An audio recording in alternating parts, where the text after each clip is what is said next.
Hey everybody, happy holidays. And if you haven't been paying attention to Armored Warfare, the 0.23 patch has rolled out. It's called Caribbean Crisis. Oh, very scary.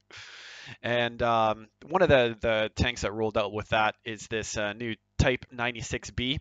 And anyone who's been watching my Instagram, I posted some pictures of this tank earlier in the year. It was involved in the Russian 2017 tank biathlon. It was representing China. Pretty cool looking tank. It's a Tier 8 premium MBT Type 96B, which was a prototype vehicle. It was a real tank. It's a real tank. It's not like it's fake, but it's a prototype they used based off the Type 96A, which looks really cool. It's one of the neatest looking main battle tanks that I currently think is out. And yeah, it says right here, it's got upgraded fire control system, more powerful engine. The mobility on these main battle tanks for the Chinese are really good. It's kind of like driving a light tank.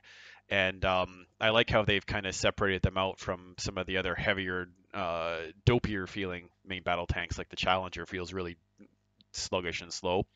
Um, but yeah, it's got a little bit less armor, but it's super agile and it's pretty cool. So it's available from December 22nd to December 30th, and you can get it in bundles or by itself. I think it's like somewhere around like 30 or 40 euros to buy by itself.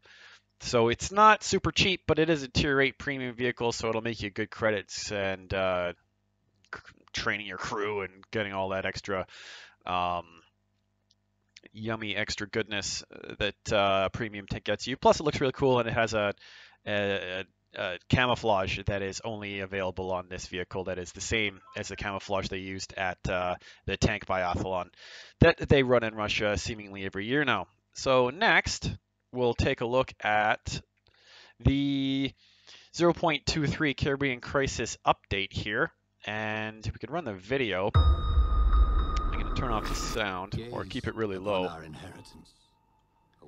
So there's not too much in this video. It kind of shows some tanks blowing up and this guy talking ominously.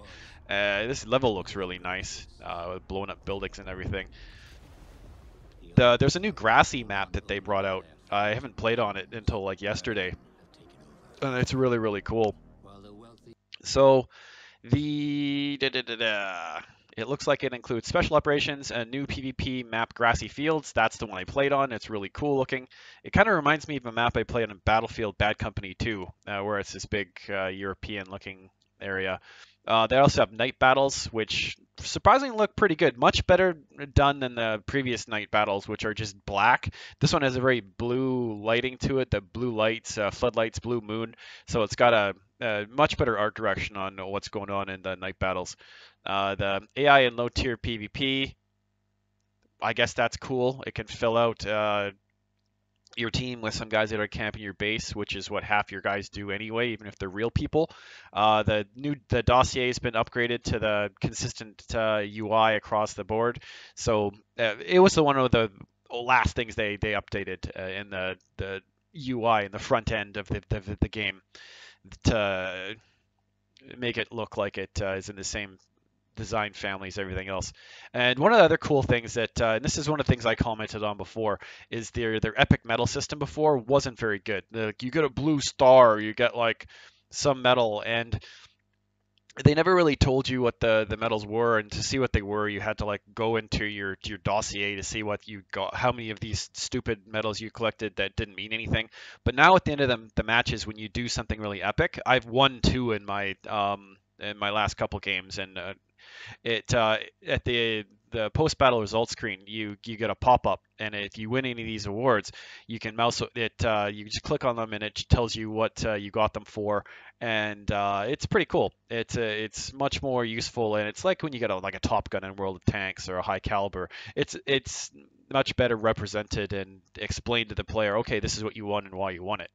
So I find that's pretty cool. And in PvE, they're adding a bunch more story-driven chained events, which is pretty cool. And I played one of them. It was super hard, and I got destroyed. I took in one of the, I think it was a Tier 6 Chinese main battle tank, and I got ripped apart because it put me in with Tier 8 vehicles, so I got destroyed. And right here is Grassy Fields. You can see it's pretty wide open, looks like a European countryside, and yeah, it's kind of an interesting map. I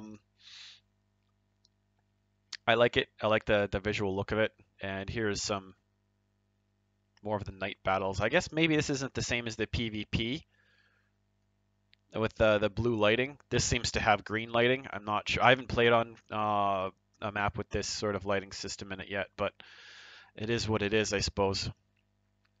So AI and low-tier PvP to improve the low-tier experience of armed warfare to help new players learn the basics of PvP. We're introducing AI opponents to Tier 1 and 2 battles. So that's, just for people that are just starting out. I mean, who plays Tier 1 and Tier 2 unless you're just wanting to steal club, right? So I think that's probably a good addition to kind of round out a bunch of stuff there, which is pretty cool.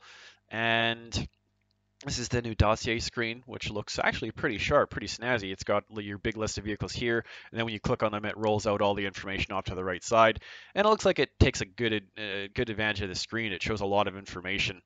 Anyone who's played World of Tanks, it's very 1280 by 720. It's got a lot of dead space on the sides for no reason. Like this takes advantage of a lot of that space.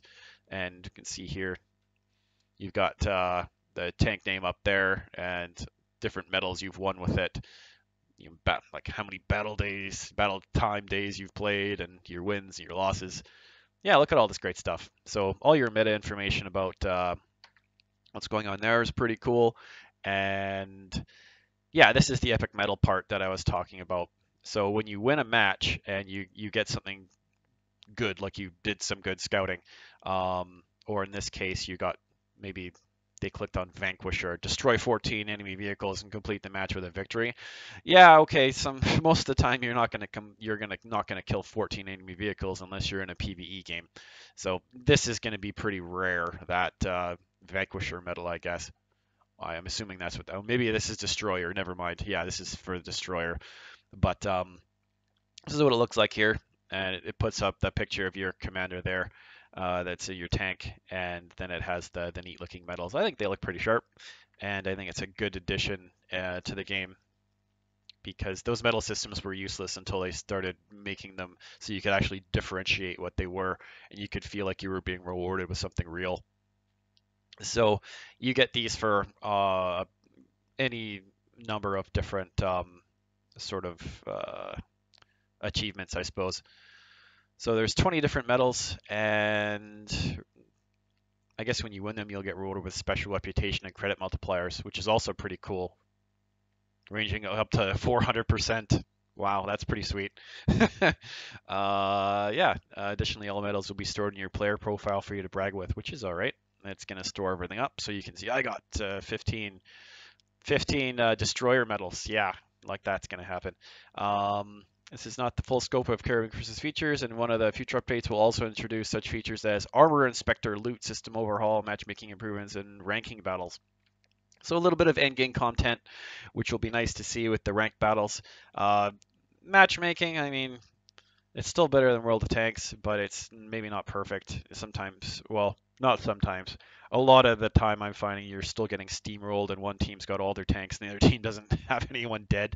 So I think it's just matching player skill a little bit. You need to have some skill-based matchmaking in there to make sure that each team has 2 or 3 players that are good, instead of just making the fastest game possible. But this Armor Inspector, I'm really excited to see that this is in the game. This will be similar to what War Thunder has, which I really like, and what you get from tanks.gg for World of Tanks. So that's pretty sweet. And that's going to be just about it for 0.23 preview.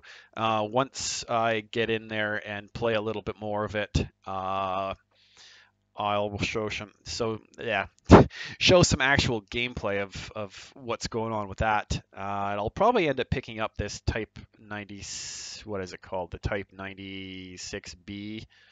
Yeah, the Chinese Tier 8. I'll probably end up picking that up. So, thank you everyone for watching. And like, comment, subscribe. Want to support the channel? Links are in the description. And I'll see you guys again in the next video. Cheers.